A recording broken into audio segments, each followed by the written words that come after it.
नमस्कार, मैं हूं आकांक्षा और आप देख रहे हैं आईबीसी 24। साथ की बड़ी बात में आप सभी का स्वागत है। इस बुलेटिन में हम आपको मध्य प्रदेश और छत्तीसगढ़ के साथ देश और दुनिया की भी बड़ी खबरों से रूबरू कराते हैं। तो चलिए बुलेटिन की शुरुआत करेंगे उत्तराखंड की सियासी हलचल की खबर से। जी हां, उत्तराखंड के मुख्यमंत्री तीरथ सिंह रावत के इस्तीफे पर चला आ रहा सस्पेंस आखिरकार खत्म हो गया है। शुक्रवार रात उन्होंने अपने पद से इस्तीफा दे दिया है और रात 11 बजे राजभवन जाकर उन्होंने गवर्नर बेबी रानी मौर्य को अपना इस्तीफा सौंप दिया है।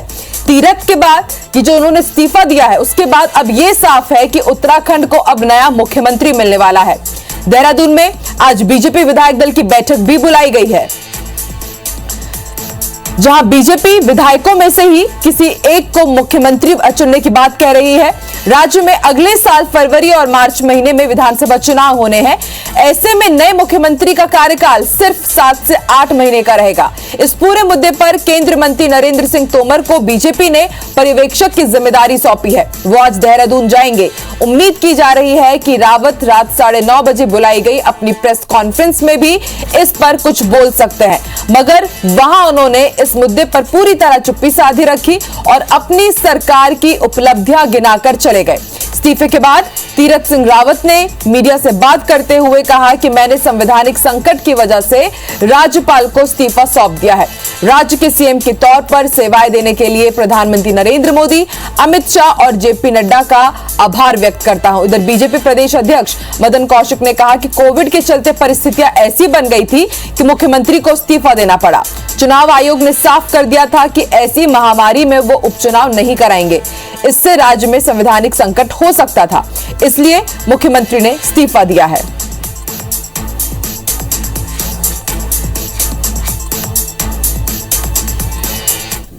सर, अगर आप कह रहे हैं कि संवैधानिक संकट था तो सल्ट एक ऐसी सीट थी, क्योंकि आप 10 तारीख को आपने पद संभाला था। राजनीतिक चूक कहाँ रह गई सर? तो सल्ट छूट सकते ना सर? सल्ट के समय मैं पॉजिटिव था, तो कोविड पॉजिटिव होने के कारण और समय नहीं था। लेकिन मैं कहता हूँ फिर आपको कि मुझे आज यहाँ तक जो मेरे मित्रों ने पहुँचा है, मैं पुनः उनका हृदय से आभार प्रकट करना चाहता हूँ। चलिए अब जान लेते हैं कि आज दिन भर मध्य प्रदेश और छत्तीसगढ़ में क्या कुछ खास रहने वाला है। हमारे साथ दो सहयोगी, भोपाल से विवेक हमारे साथ जुड़ रहे हैं, तो वहीं रायपुर से स्टार जैन हमारे साथ जुड़ रहे हैं। सबसे पहले विवेक, मैं आपकी तरफ रुख करती हूं। आप बताइए आज मध्य प्रदेश में क्या कुछ खास रहने वाला है, बड़ी सियासी हलचल और वो दूसरी खबरें जो आम जनता के लिए बेहद खास रहेंगी।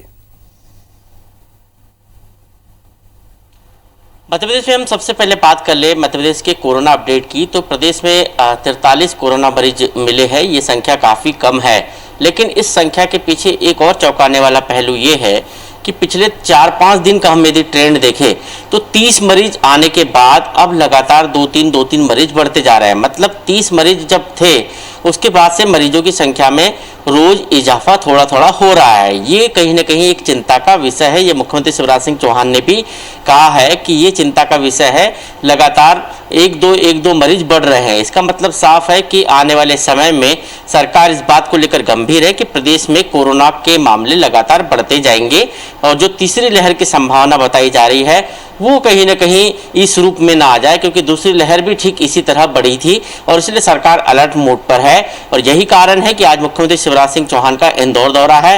वो वहां पर कोरोना की तीसरी लहर की व्यवस्थाओं का जायजा लेंगे, अधिकारियों के साथ मीटिंग करेंगे, कुछ अस्पतालों का उद्घाटन भी करेंगे और विभिन्न कार्यक्रमों में शामिल होंगे।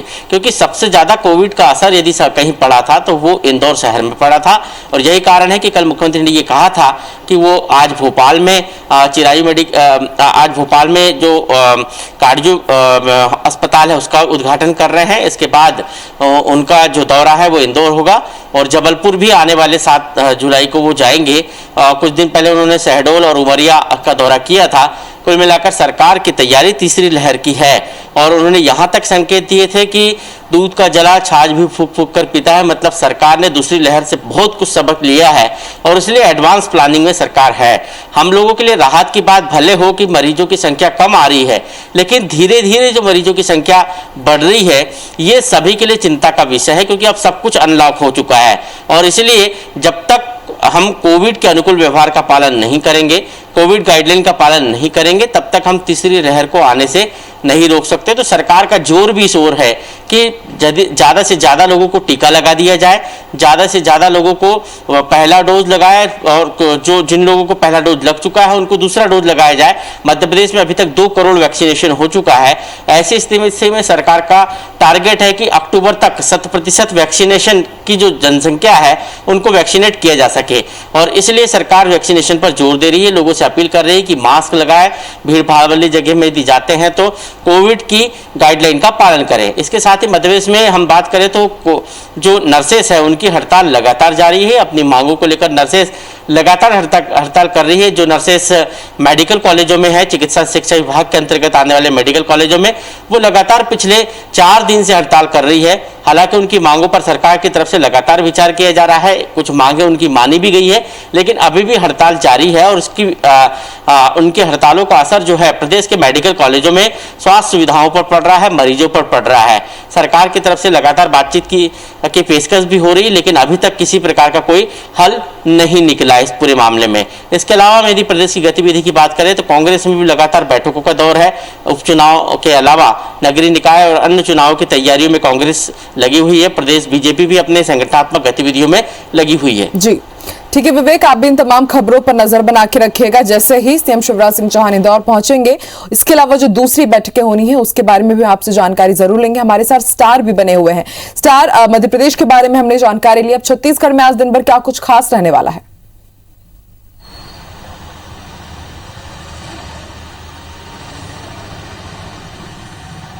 देखिए, मुख्यमंत्री भूपेश बघेल लगातार समीक्षा बैठक कर रहे हैं। कल उन्होंने गृह विभाग की बैठक ली थी और आज जो है पंचायत एवं स्वास्थ्य विभाग की समीक्षा करेंगे यहाँ। कुल मिलाकर क्योंकि पंचायत भी एक बहुत बड़ा विभाग है और खासकर मनरेगा जैसे काम पंचायत के माध्यम से होते हैं। रोजगार गारंटी योजना के तहत मनरेगा है और उसका कार्यक्रम पंचायत के माध्यम से होता है। तो कहाँ कुछ दिक्कतें हैं, क्या सुझाव है, किस तरीके से और ज्यादा से ज्यादा लोगों तक मनरेगा का फायदा मिले, ये तमाम और ऐसी कौन सी योजनाएं नई कार्य शुरू किए जाए जिससे मनरेगा का दायरा बढ़े, तमाम बिंदुओं पर चर्चा होगी। साथ ही साथ स्वास्थ्य विभाग की भी चर्चा होने की चर्चा है इस बैठक में, क्योंकि दोनों विभाग एक ही मंत्री के पास है और इस लिहाज से देखा जाए तो ये बैठक भी काफी महत्वपूर्ण है, क्योंकि कोविड प्रोटोकॉल भी चल रहा है, कोरोना का संक्रमण का दौर भी है। तो ऐसे में स्वास्थ्य में और क्या गुंजाइश है, किस तरीके से बेटर किया जाना है, क्योंकि आने वाले समय में और चुनौतियां नई सामने आएगी। तो इन चीजों से कैसे निपटना है, इसकी तैयारियां कैसे करना है, इन तमाम बिंदुओं पर चर्चा होगी और ये सबसे बड़ी खबर रहेगी। इसके अलावा बात करूं तो मुख्यमंत्री भूपेश बघेल भिलाई में एक फिजियोथेरेपी क्लिनिक का शुभारंभ करेंगे, हालांकि वर्चुअल मोड से होगा।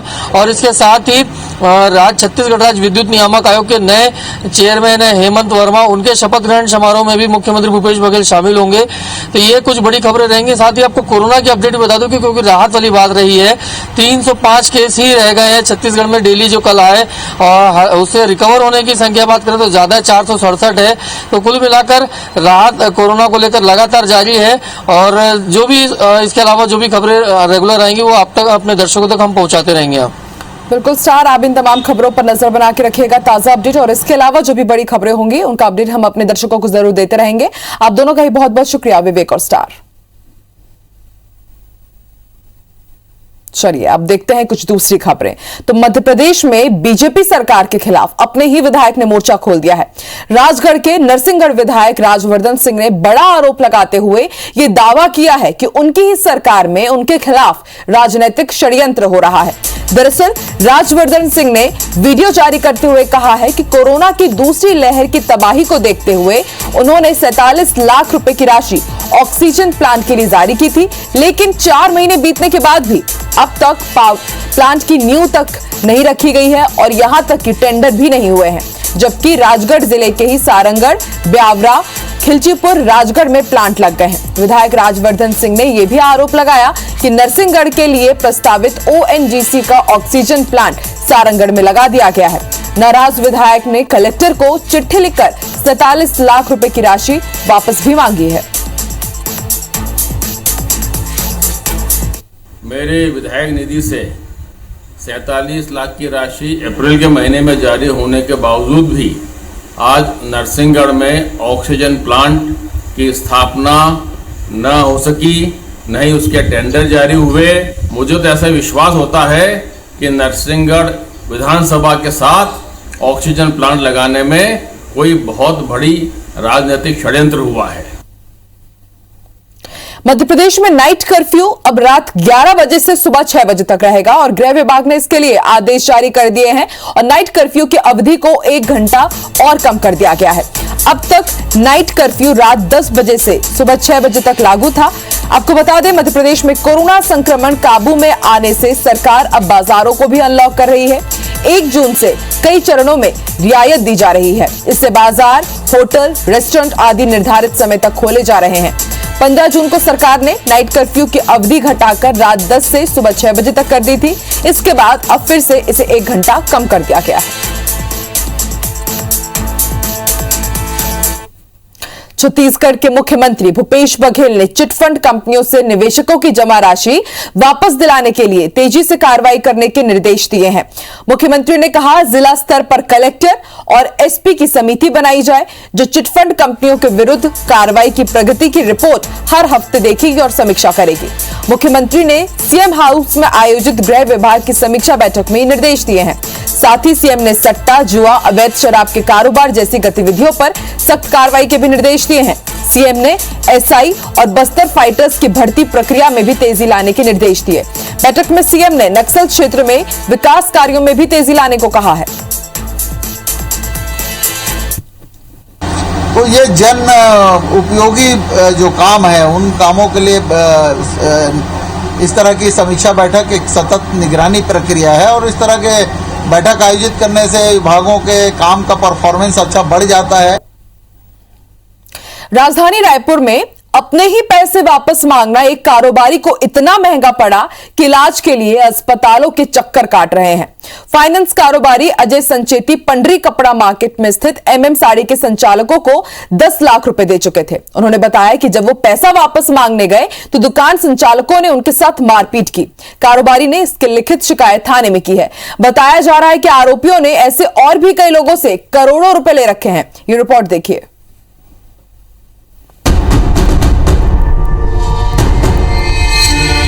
है फाइनेंस कारोबारी अजय संचेती, जिन्होंने 5 साल पहले 10 लाख रुपए एमएम साड़ी के संचालक प्रमोद धारीवाल को दिए थे।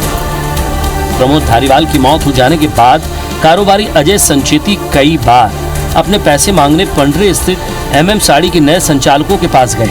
कई बार पैसे देने का समय देकर उन्हें लौटा दिया गया। कल एक बार फिर जब कारोबारी अजय संचेती अपना पैसा मांगने पहुंचे तो बंटी, निशांत और अभिषेक धारीवाल ने उनके साथ जमकर मारपीट की। पिटाई से अजय संचेती को काफी अंदरूनी चोटें आईं। साथ ही संचालक निशांत धारीवाल के बड़े पिता महेंद्र धारीवाल ने दुकान पर दोबारा आने पर जान से मारने की धमकी दी। बताया जा रहा है कि कारोबारी अजय संचेती महिला कांग्रेस के सचिव अपर्णा संचेती के देवर हैं। 10 लाख रुपए का मेरा पेपर था जिसका मैं काफ़ी समय से रुका हुआ था कि मिल जाएगा करके बार बार बोला गया था, लेकिन नहीं दिया गया। देते करके समय खींचा गया और फिर मैं बंटी धारीवाल, निशांत धारीवाल, सचिन धारीवाल, अभिषेक धारीवाल, किशोर राव, ये सब मिलकर घेर लिए और मुझे मारा गया। इतना दर्द है, आज भी मैं न बोल पा रहा हूँ न खा पा रहा हूँ। कान के पास में और दांत में बहुत जम के लगा हुआ है। कल मैं डॉक्टरी ट्रीटमेंट भी लिया हूँ और मुझे जान से मारने की धमकी भी किसके द्वारा दी? महेंद्र कुमार जी के द्वारा दी गई। कारोबारी अजय संचेती ने इसकी लिखित शिकायत देवेंद्र नगर थाने में की है, जिस पर पुलिस जांच के बाद कार्रवाई करने की बात कर रही है। इस पूरे मामले पर जांच की कछुए की रफ्तार से पुलिस की कार्रवाई पर भी सवाल खड़े हो रहे हैं। अब शाम को कल ये इनके द्वारा आवेदन दी गई है तो वस्तुतः इसकी जांच करके फिर आगे वैधानिक कार्रवाई की जाएगी। नहीं, ये कहना गलत है। मैं सेटलमेंट कराना गया था, मैं सूचना पे गया था कि कोई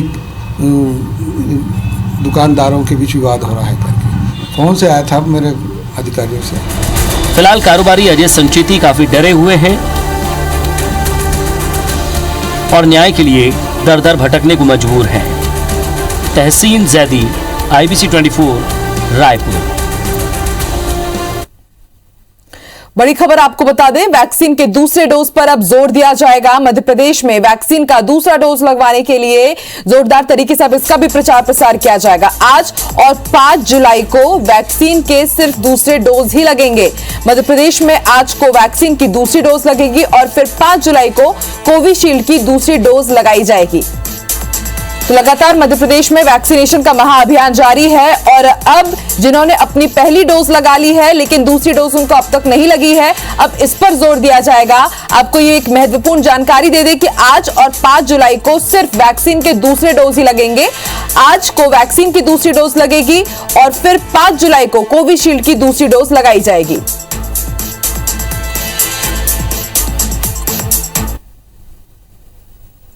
सालों से बनकर तैयार पड़े 1000 करोड़ की संपत्ति को बेचने के लिए छत्तीसगढ़ हाउसिंग बोर्ड ने बड़ा फैसला किया है। फैसले के मुताबिक बोर्ड ने सारी संपत्ति को वापस मूल कीमत पर ही बेचने जा रही है। शुक्रवार को हाउसिंग बोर्ड की बैठक में हुए इस फैसले के बाद बोर्ड के फ्लैट, घर, दुकानों की कीमत करीब आधी हो जाएगी। हाउसिंग बोर्ड ने इन्हें बेचने की कोशिश में भाड़ा क्रय व्यवस्था को भी लागू करने का फैसला किया है। इस योजना के तहत लोगों को केवल 35% राशि जमा करने पर घर या दुकान का स्वामित्व भी मिल जाएगा। बाकी बचे रकम को हाउसिंग बोर्ड खुद फाइनेंस करेगा, जिसके आधार पर लोग 5, 10 या 12 सालों की किश्त पर इसे चुका सकते हैं। बोर्ड मीटिंग में इस प्रस्ताव को हरी झंडी दे दी गई है। स्वीकृत प्रस्ताव को कैबिनेट की मंजूरी के लिए भेजा गया है, जिसके बाद हाउसिंग बोर्ड घटी कीमतों पर प्रॉपर्टी बेचना शुरू कर देगा।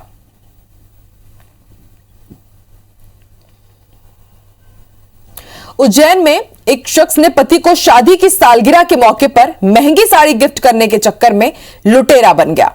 आरोपी विक्की गुरुवार की रात को फ्रीगंज की एक कपड़ा दुकान पहुंचे, जहां दुकान में लगी डमी साड़ी को पत्नी के लिए उन्होंने पसंद किया, लेकिन आरोपी विक्की के पास महंगी साड़ी खरीदने के लिए पैसे नहीं थे। लिहाजा उनसे साड़ी लेने के बाद अपने पास रखा चाकू निकालकर दुकानदार की गर्दन पर अड़ा दिया। जान जाने के डर से दुकानदार ने आरोपी को जाने दिया, लेकिन पूरी वारदात सीसीटीवी में कैद हो गई। पीड़ित दुकानदार ने माधवनगर थाने में शिकायत दर्ज कराई है। पुलिस ने सीसीटीवी फुटेज के आधार पर आरोपी के घर पहुंची, लेकिन आरोपी नहीं मिला। पुलिस ने विक्की की पत्नी से साड़ी जब्त कर ली है।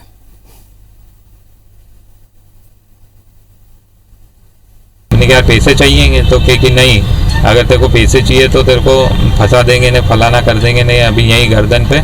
तो थोड़ा तेज़ी से उसने दबाव भी बनाया चाकू का और थोड़ी हाथापाई भी करी।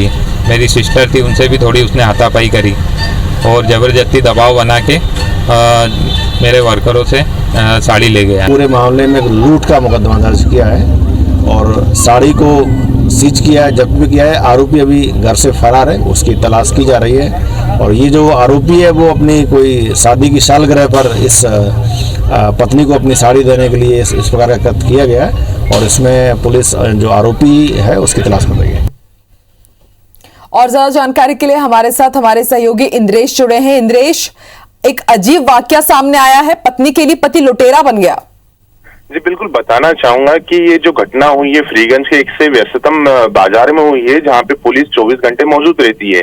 और ये उस समय की घटना जब बाजार में भीड़ काफी थी और 3 युवक आए, चाकू निकाला, दुकानदार को डराया और डिस्प्ले में लगी साड़ी को निकाल के वो ले गए। असल में ये वाकया इस तरीके से सामने आ रहा है कि जब पत्नी से पूछताछ की पुलिस ने, तो उसने ये बताया कि बीते दिन उसकी शादी की सालगिरह थी और पति ने उससे वादा किया था कि मैं तुझे साड़ी गिफ्ट करूंगा। तो इसके चलते उसने इस वारदात को अंजाम दिया। ठीक है, शुक्रिया इंद्रेश पूरी जानकारी के लिए।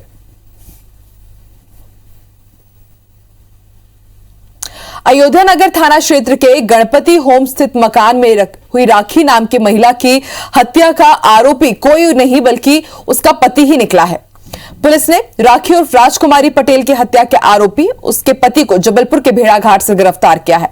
पुलिस की पूछताछ में प्रशांत ने बताया कि बीती 24 जून को राखी बाथरूम में थी, दरवाजा खुला था, तभी पीछे से जाकर उसके ही लैपटॉप के चार्जिंग वायर से राखी का गला घोंट दिया गया। राखी चाहती थी कि पति प्रशांत गैरतगंज स्थित प्रॉपर्टी का अपना हिस्सा बेचकर भोपाल में बस जाए, लेकिन प्रशांत भोपाल छोड़कर गैरतगंज में बसने की जिद पर अड़ा हुआ था। एएसपी राजेश सिंह भदौरिया ने बताया कि इस बात पर दोनों में पिछले कुछ महीने से विवाद भी चल रहा था। प्रशांत ने पुलिस को यह भी बताया है कि वो हफ्ते भर से राखी की हत्या करने का प्लान कर रहा था। इसके बाद 24 जून को एक बार फिर हुई बहस के बाद उसने राखी की हत्या कर दी। कपड़े धो रही थी, उसी दौरान पीछे से इसके गले में इस तरह केबल कस दी, जिससे एस्फिक्सिया के कारण उसकी डेथ हुई। जो लगातार फॉलो करते हुए पीछे करते ही रहे और अंततः ये भेड़ा घाट से जबलपुर से पकड़ा गया, जिसमें स्थानीय जबलपुर पुलिस ने भी हमारी सहायता की। डिंडौरी के चांदपुर ओपन कैब में भंडारण किया धान लापरवाही के चलते बारिश में भीगकर खराब हो रहा है। तस्वीरों में आप देख सकते हैं, सीलन के चलते अंकुरित धान ने पौधों का रूप ले लिया है। धान की कई बोरियां सड़कर बर्बाद हो रही हैं, लेकिन इसके बाद भी खराब हुई धान की बोरियों को स्टॉक से अलग नहीं किया जा रहा है। लापरवाही सामने आने के बाद मध्य प्रदेश वेयर हाउस डिंडौरी के प्रबंधक गलती स्वीकारने की जगह अपनी जिम्मेदारियों से पल्ला झाड़ते नजर आए। इस बात का खुलासा उस वक्त हुआ जब भीगे धान को धूप दिखाने के लिए तिरपाल हटाई गई। स्थानीय लोगों ने मोबाइल से वीडियो बनाकर सोशल मीडिया पर वायरल कर दिया। धान उसमें खराब नहीं हुई है, थोड़ी बहुत जो है यानी वाष्पीकरण से और कवर अवर थोड़े खचक जाने से जो है थोड़ा बहुत हल्का जो है किसी स्टॉकों में हो सकता है। और ये जो परिवहन नहीं हो पाने के कारण वो थोड़ी सी लेट हो गया था और पानी बरसात ज़्यादा हो गई रही, इस चक्कर में थोड़ी खराब हो गया रहा। तेग जो भींगा है इसमें ज़्यादा नहीं भींगे, कोनर में से चार बोरी में हल्का से पानी कमी वो तिरपाल जो फटा रहा है उसमें हल्का से पड़ गया है। सतपुरा टाइगर रिजर्व के एक टाइगर का वीडियो इन दिनों सोशल मीडिया पर खूब वायरल हो रहा है। दरअसल वीडियो में टाइगर कोई शिकार नहीं कर रहा है, बल्कि बारिश में जो उगी हुई घास है उसे खा रहा है। हैरान करने वाले इस वीडियो को लेकर लोग कई तरह की बातें कर रहे हैं। अलग अलग कैप्शन के साथ इस वीडियो को सोशल मीडिया में शेयर किया जा रहा है। विशेषज्ञों की माने तो टाइगर समेत कई जंगली जीव डाइजेशन सुधारने के लिए कभी कभी इस प्रकार का प्रयोग करते हैं। तो बिल्कुल अलग नजारा जो हमें शायद ही कभी देखने को मिला। हमने अक्सर देखा है कि टाइगर है वो शिकार करता है और मांस खाता है, लेकिन यहां पर टाइगर मांस नहीं घास खाते हुए नजर आ रहा है। विशेषज्ञों की माने तो उनका यह कहना है कि कभी कभी अपने पाचन तंत्र को सुधारने के लिए, डाइजेशन को सुधारने के लिए शेर घास भी खाते हैं। कभी कभी टाइगर हरी घास को खाता है, छोटा मोटा घास को, वो एक दवा के रूप में ये अपना डाइजेशन को मदद करने के लिए खाता है। ऐसे प्रकरण बहुत बार टाइगर रिजर्व में हम लोगों को द्वारा देखे गए। और इसी के साथ की बड़ी बात में फिलहाल इतना ही। देश और दुनिया की तमाम खबरों के लिए आप देखते रहिए IBC 24। नमस्कार।